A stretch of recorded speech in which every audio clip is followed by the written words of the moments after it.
Selamat siang dan salam sejahtera untuk kita semua. Yang terhormat Bapak Ibu dosen dan para penguji uji kinerja PPG dalam jabatan tahun 2025. Perkenalkan, saya Bernardinus Pancrasius Bisuhikon, Guru Pendidikan Agama Katolik dan Budi Pekerti di SMP Negeri 1 Ulanggitang, Kabupaten Flores Timur, Provinsi Nusa Tenggara Timur, dan sekaligus mahasiswa PPG dalam jabatan B3 tahun 2025 di LPTK Sekolah Tinggi Katolik Santo Yakobus Merauke dengan nomor induk mahasiswa 25860503009. Pada hari ini, Sabtu 11 Oktober tahun 2025, saya akan melaksanakan praktik pembelajaran pendidikan agama Katolik dan budi pekerti di kelas 9A SMP Negeri 1 Ulanggitang dengan materi sakramen perkawinan. Selamat menyaksikan. Siap salam. Selamat siang Pak dan teman-teman. Ya, selamat siang. Apa kabar kalian semua? Baik, sehat, luar biasa. Puji Tuhan. Terima kasih. Baik, sebelum kita mulai kegiatan pembelajaran, mari kita awali kegiatan kita dengan doa bersama. Pak Guru minta kesediaan teman kita Natalia untuk memimpin kita dalam doa. Silakan Natalia. Teman-teman, Pak Guru marilah kita menyiapkan hati dan batin kita untuk berdoa. Dalam nama Bapa, Bapa dan Putra dan Roh Kudus. Amin. Amin. dalam nama Bapa, Bapa dan Putra dan Roh Kudus. Amin. Baik, ya Pak Guru mengecek kehadiran kalian semua. Apakah semua hadir pada siang hari ini? Baik, adik-adik sekalian, sebelum kita lanjutkan pembelajaran kita perlu ada rambu-rambu yang mengatur proses pembelajaran ini. Beberapa hal itu kita sudah sepakati bersama, sementara adik-adik bisa tambahkan hal-hal mana saja yang perlu kita sepakati bersama supaya proses pembelajaran kita ini berjalan dengan aman, lancar, dan tertib. Pak Guru minta Rena tolong baca kesepakatan kelas yang sudah disepakati yang ada di layar sini. yang pertama, saling menghormati. Yang kedua, menjaga kebersihan. Yang ketiga, patuhi aturan. Yang keempat, selalu jujur. Dan yang terakhir, menjaga kamu. Dari poin-poin yang ada ini, adakah yang mau menambahkan? Pas? Oke, tadi materi kita di siang hari ini sakramen perkawinan. Atau siapa yang pernah menghadiri upacara seperti ini? Elsa, kapan Elsa? 1 tahun yang lalu. 1 tahun yang lalu. Indah bisa ceritakan sedikit ketika pernah menghadiri upacara seperti ini, apa yang Indah rasakan? Yang pertama, Pak, saya sempat dengan janji pernikahan antara Om Guru dan Uri. Saya merasa sangat senang karena mereka berjanji sehidup semati sampai maut yang memisahkan. Kita bicara hari ini tentang sakramen perkawinan. Sakramen perkawinan itu adalah salah satu dari 7 sakramen. Dan dari 7 sakramen itu, Gereja Katolik sudah membuat pembedaan. Ada sakramen yang masuk kelompok sakramen inisiasi. Itu apa saja? Sakramen baptis, dan itu masuk kelompok kategori sakramen inisiasi. Ada sakramen penyembuhan. Sakramen apa? Dan ada sakramen tentang pilihan hidup, yaitu sakramen Perkawinan. Hari ini kita bicara tentang sakramen perkawinan. Sakramen yang menyatukan dua pribadi yang berbeda, laki-laki dan perempuan. Dan itu disahkan dalam sakramen perkawinan untuk hidup bersama selamanya, tak tergantikan, kecuali hanya maut, kematian yang memisahkan. Awal mula kita bisa lihat dasar Biblis ada, yaitu dalam kitab Kejadian. Sejak penciptaan manusia pertama, Allah telah meneguhkan keluhuran dari sebuah perkawinan. Kitab Kejadian menyatakan bahwa perkawinan merupakan penyatuan dua pribadi, laki-laki dan perempuan, menjadi satu kesatuan yang tak terpisahkan. Jadi Tuhan sudah gariskan itu di kitab Kejadian, sudah jauh tentang dimensi perkawinan. Maka ada nilai luhur yang akan kita dapat, kita pelajari, kita peroleh dari menerima sakramen perkawinan. Hidup keluarga itu adalah sebuah panggilan. Cinta Allah itu Ia turunkan kepada Bapa dan Mama dalam sakramen perkawinan. Dan proses kita kali ini itu kita akan melihat dinamika kehidupan keluarga Katolik saat ini. Tujuan dari pembelajaran ini, Bapak bisa baca tujuan pembelajaran yang pertama.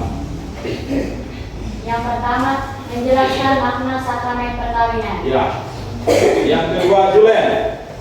Peserta didik mampu menganalisis tantangan atau masalah yang dihadapi dalam perkawinan Katolik dewasa ini. Ya. Yang ketiga, Mak. Merumuskan solusi atas masalah dalam hidup perkawinan Katolik. Ya. Yang berikut apa? Menjelaskan sifat perkawinan sebagai sakramen. Ya, menjelaskan sifat perkawinan. Yang terakhir, tiga. Menjelaskan tujuan perkawinan menurut ajaran gereja. Ya. Kemudian, anak-anak sekalian, selama proses pembelajaran ini ada penilaian-penilaian yang harus dibuat. Yang pertama berkaitan dengan diskusi tentang presentasi. Ketika kita presentasikan itu juga ada penilaian, ada bagian tentang penilaian diri kita. Kemudian ada produk yang kita hasilkan. Sampai pada akhir pembelajaran nanti kita tes kembali kemampuan kita, pemahaman kita tentang materi hari ini. Dan nanti kita akan gunakan aplikasi yang kita sudah kenal bersama, background ya. Nanti gunakan handphone kalian. Baik, sekarang kita mau masuk dalam diskusi bersama berdasarkan situasi, persoalan, dinamika dalam hidup perkawinan keluarga Katolik. Sekarang semua bisa lihat ke depan. Di situ ada kurang lebih 2 kelompok keluarga dengan situasinya masing-masing.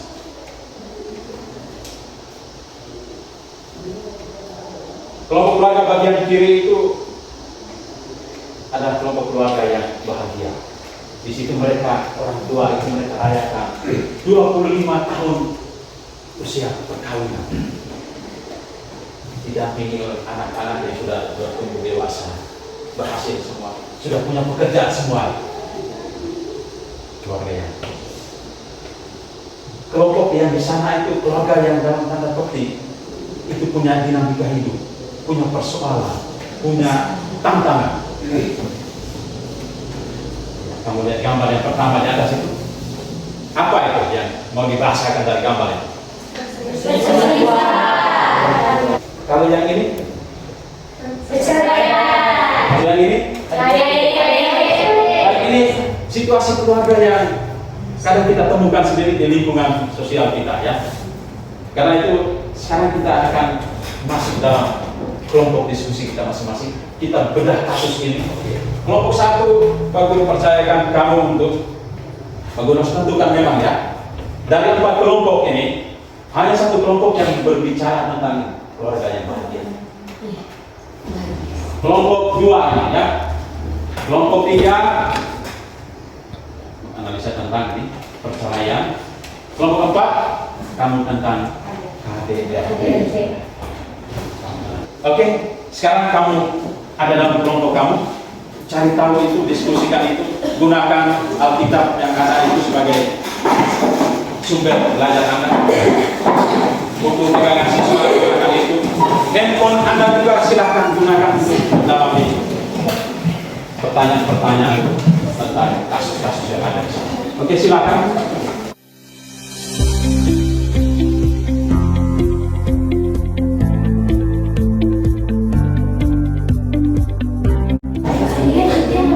Bagaimana nomor 1? Baik, sekarang saatnya kita mendengar presentasi dari setiap kelompok. Pertanyaan yang pertama, perhatikan baik-baik foto keluarga di atas.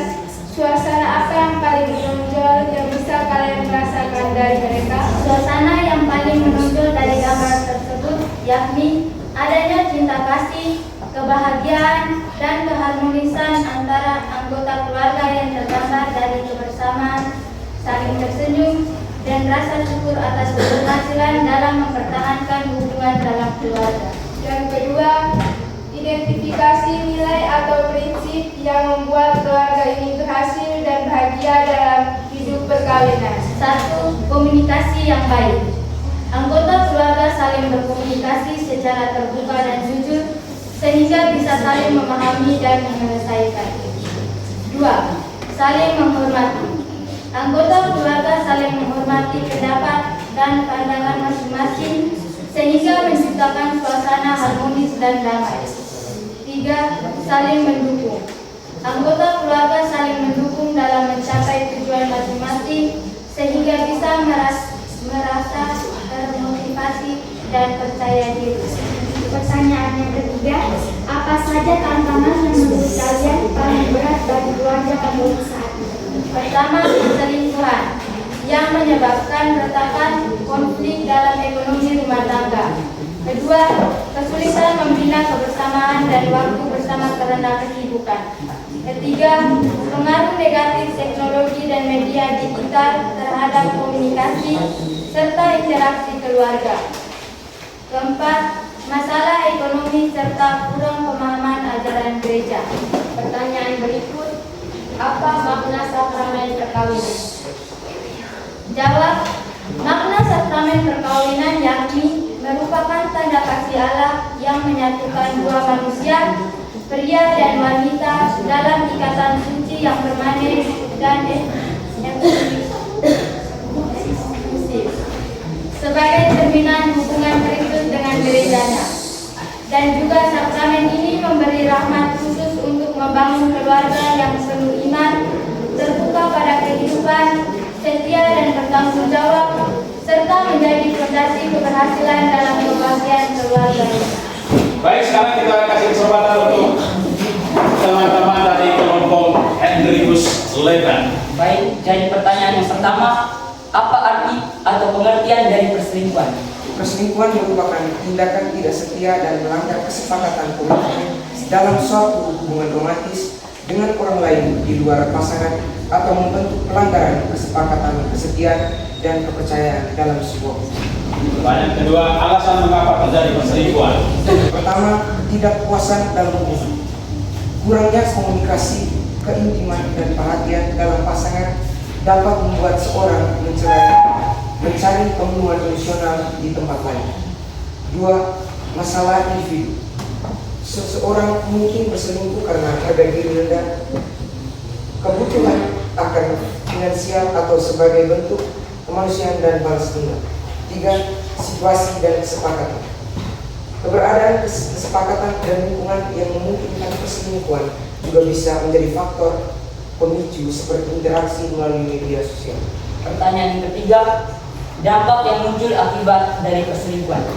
Dampak dari perselingkuhan adalah yang pertama, kecemasan pada korban, kemungkinan terjadinya perceraian, merusak perkembangan psikologi anak, mengancam keutuhan rumah tangga, menyebabkan trauma jangka panjang dan kesehatan mental, kerusakan hubungan dan kehancuran kepercayaan dan komunikasi.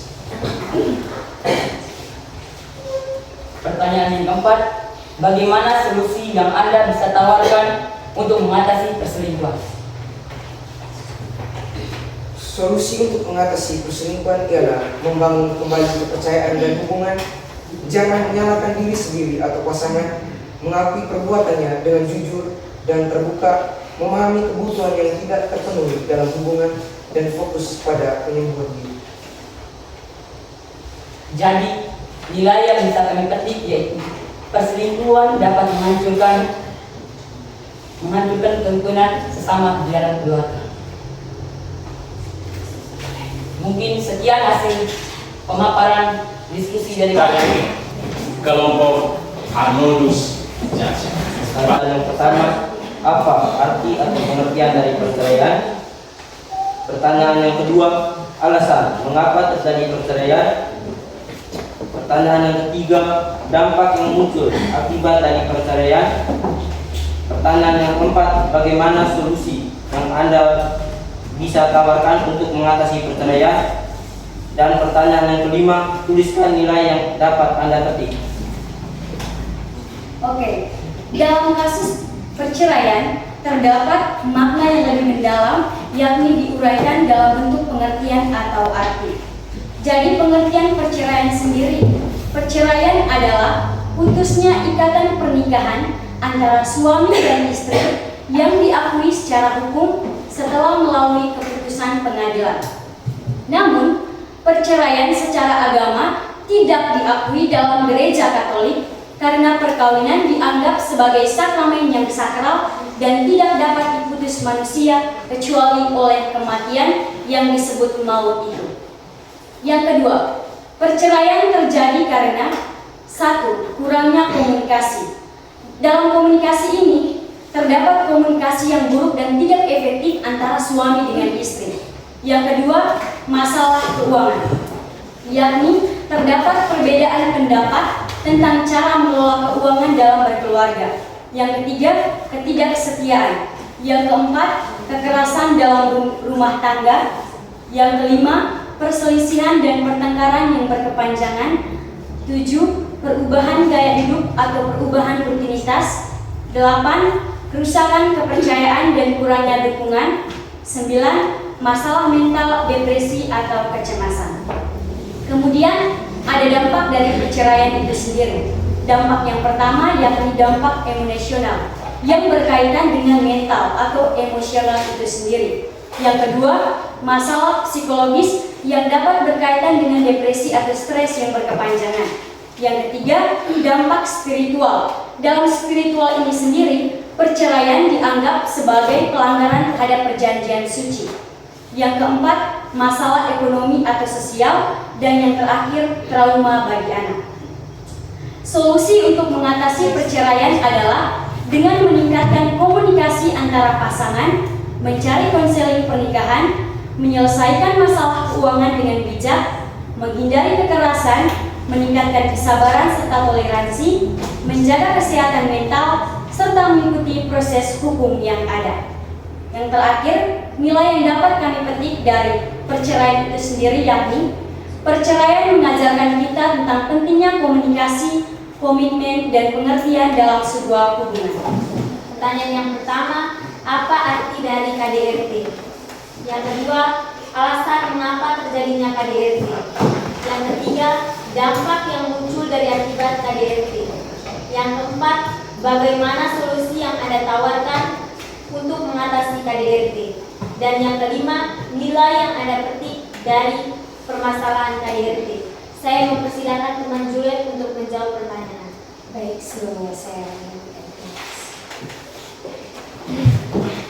Yang pertama, pengertian dari KDRT atau kekerasan dalam rumah tangga adalah setiap perbuatan terhadap seseorang, terutama perempuan, yang berakibat pada kesengsaraan atau penderitaan fisik, seksual, psikologis atau penelantaraan, termasuk ancaman dan pemaksaan dalam lingkup keluarga rumah tangga. Yang kedua, kekerasan dalam rumah tangga terjadi karena beberapa faktor yang saling berkaitan seperti masalah ekonomi. Masalah ekonomi ini sendiri artinya keterbatasan keuangan dan kesulitan ekonomi dapat meningkat stres dan ketegangan dalam rumah tangga yang dapat memicu kekerasan. Yang kedua, ketidaksetaraan kekuasaan yang berarti hubungan yang tidak seimbang antara suami istri sebagai pasangan dalam lingkup rumah tangga dan anak dapat menciptakan lingkungan yang produktif untuk kekerasan. Yang ketiga, frustasi. Artinya tidak terkelola dapat memicu kekerasan, kemarahan, dan kekerasan terdapat anggota keluarga rumah tangga. Ketidakmampuan mengelola emosi. Berarti ketidakmampuan untuk mengelola emosi ini negatif seperti kemarahan, kecemasan, dan kesedihan dapat meningkatkan risiko kekerasan dalam rumah tangga. Yang ketiga, dampak dari KDRT atau kekerasan dalam rumah tangga. Yang pertama, membunuh pelaku. Yang kedua, bunuh diri. Yang ketiga, cedera fisik. Yang keempat, depresi. Yang kelima, kehamilan yang tak diinginkan. Yang keenam, mengalami trauma. 4. Solusi yang bisa mengatasi KDRT. Yang pertama, pelaporan kepada pihak yang berwenang. Yang kedua, mencari perlindungan dan pendampingan hukum. Yang ketiga, serta melakukan pemulihan diri. Yang kelima, nilai yang dapat dipetik dari KDRT. KDRT mengajar pentingnya komunikasi yang sehat, keterbukaan suami istri terhadap turunan anak, penyelesaian konflik terhadap permasalahan tanpa kekerasan, dan perlindungan hukum untuk mewujudkan keluarga yang harmonis. Maka dengan menghayati hidup berkeluarga sebagai sakramen perkawinan, yakni keluarga Kristiani akan dijiwai dengan rahmat Allah sehingga penuh sukacita dalam menjalani hidup berkeluarga. Sekarang kita coba merangkum semua hasil diskusi itu berkaitan dengan sakramen perkawinan. Kita bisa lihat semua ke depan poin-poin penting untuk kita bawa menjadi bekal dalam perjalanan hidup kita, pembelajaran kita. Cinta itu sebagai fondasi sakramen. Tanpa cinta berarti hubungan antara dua orang itu tidak bisa berlangsung. Dan cinta itu harus dikukuhkan dalam sakramen. Dalam gereja Katolik, dasar perkawinan adalah cinta jelas.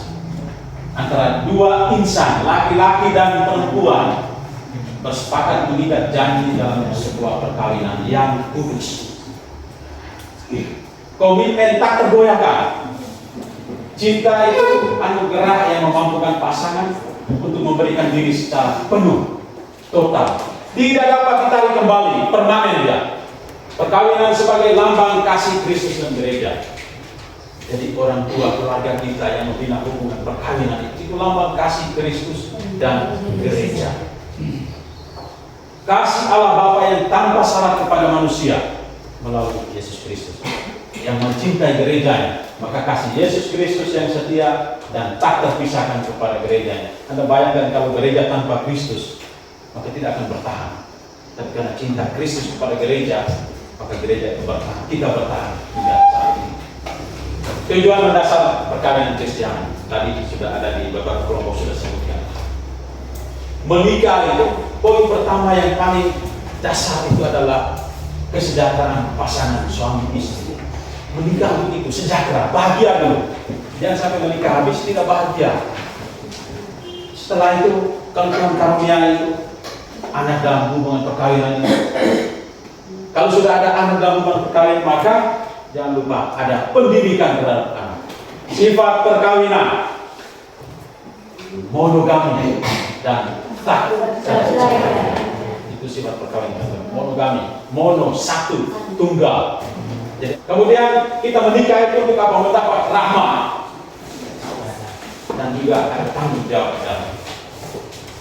Rahmat cinta kasih Allah menjadi sumber kekuatan dalam menghadapi tantangan itu bersama. Dan kemudian keluarga itu harus menjadi sebuah gereja atau gereja domestik, eklesia domestika. Karena apa? Di dalam gereja dan gereja kecil di rumah tangga itu tumbuhlah benih-benih iman. Kemudian panggilan untuk saling mengasihi seperti Kristus mengasihi gereja. Keluarga Kristiani dipanggil untuk menjadi terang di dunia, garam dan terang dunia. Baik, kita sudah merangkum semua pembicaraan kita itu. Sekarang kita coba lihat proses pembelajaran kita dari awal tadi sampai dengan saat ini. Adakah hal-hal baru yang Anda peroleh dari diskusi tadi tentang sakramen perkawinan? Ada. Seperti apa? Erin? Ternyata dalam sebuah perkawinan itu terdapat tantangan dan cobaan, di mana kita diminta oleh Tuhan untuk dapat melewati tantangan dan cobaan itu sendiri. Dalam diskusi kelompok tadi kira-kira bisa membantu Anda untuk menemukan solusi jawaban-jawaban yang baik. Bisa? Materi atau bagian mana yang Anda rasa sulit untuk dipahami? Materi yang Anda rasa menyenangkan? Semua. Semua menyenangkan. Karena memang itu materi ini membawa kamu untuk ke arah itu juga sepertinya, ya. Ya. Perlu ada proses pembatinan. Apa yang kita pelajari dalam hidup kita, ataukah dari materi yang kita dapatkan ini, itu perlu ada pembatinan, perlu direfleksikan, perlu kita endapkan dalam diri kita. Karena itu Pak Guru minta kita semua, kita hening sejenak, kita beri ruang dalam diri kita untuk menemukan kira-kira hal-hal baik apa yang kita peroleh dalam pelajaran ini. Baik, saya minta kita semua berdiam diri sejenak seperti dua sahabat kita di depan. Baik anak-anak yang terkasih, kehadiran kita di dunia ini itu berkat limpahan kasih Allah melalui kedua orang tua kita masing-masing. Ingatlah mereka selalu, bayangkan kalau mereka tidak dipersatukan melalui sakramen perkawinan, maka belum tentu hari ini kita bersama di sini. Karena itu, renungkan bagaimana sikap Anda selama ini di tengah keluarga. Apakah Anda ikut berperan aktif dalam tugas-tugas keluarga? Apakah Anda mendengar dan patuh dengan ajaran orang tua? Seberapa besar usahamu dalam menciptakan keharmonisan dalam keluarga? Bersikap terbuka atau jujur dengan keluarga?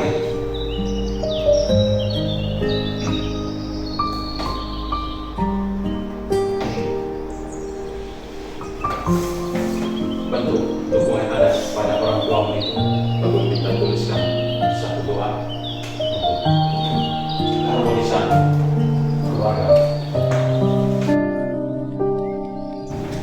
Baik, Pak minta Yuni silakan beri depan pasangan doa yang akan hasilkan keharmonisan keluarga. Ya Bapa yang Maha Pengasih, kami bersyukur atas anugerah keluarga yang Kau berikan kepada kami. Curahkanlah Roh Kudus-Mu agar kasih, pengertian dan kerukunan senantiasa bersemi di antara kami. Jadikanlah keluarga kami rumah damai yang penuh cinta kasih-Mu, tempat kami berkumpul dalam iman yang saling mendukung. Bimbinglah kami agar selalu menjadi cerminan keluarga Kudus Nazaret. Oke, terima kasih.